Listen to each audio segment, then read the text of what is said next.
Congressman Darrell Issa is back in his home state of Ohio, attending the RNC as a representative for the state of California. One America's Kargaran was able to track down the Republican representative and gather his thoughts on what Day 3's main focuses would be.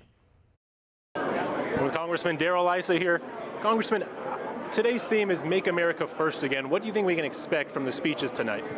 Well, first of all, what I think you can expect is the vision that the private sector is what should be driving our economy, and that re-empowering the private sector is going to be part of a Trump administration. I also think that you're obviously going to hear a seasoned professional in Governor Pence. Now, we heard last night from House Speaker Paul Ryan talk about unifying the party. We know Ted Cruz is going to speak tonight. Do you expect him to finally endorse Donald Trump, or do you think he's going to follow along the same path that Paul Ryan did, where not specifically mentioning Trump by name, but more so the Republican Party coming together?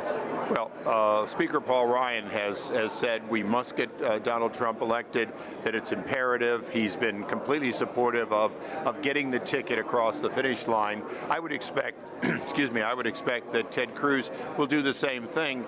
Ultimately, this is anybody but Hillary convention. Now, we know Mike Pence has been chosen as the vice presidential candidate for Donald Trump. What are your thoughts on this election? Well, I served with Mike Pence. He and I were sworn in together in 2001. We served on September 11th when we were attacked. We stood beneath the House steps that evening. He's been tested. He's been in theater, both in Afghanistan and Iraq. He was a member of the leadership of the House, a very conservative, straight, predictable sort of a vote, but a man of the people. We used to joke about his short-sleeve shirts with suits.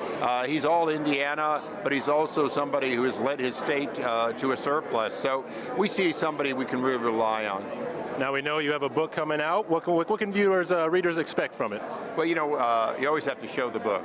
But Watchdog is really about not just the story of the 10 years I served in oversight in both the Bush and Obama administrations, but about what we need to do to fix our broken system, where oversight leads to reform, where we can better make sure that government is responsible to its people, because you don't learn just about scandals, you learn about how you prevent them, how you fix them, or how you expose them before they do so much damage.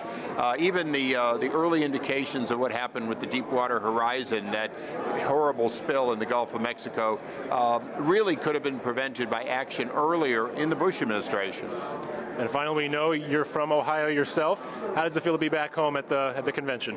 You know, when you were born and raised here, left here to go in the Army at 17, came back to start my business, and then went back to my adopted state of California, it's an interesting situation of somebody whose heart is here in many ways, but who has chosen San Diego. And so it's enjoyable. I have 3 siblings here, so I've gotten some home-cooked meals.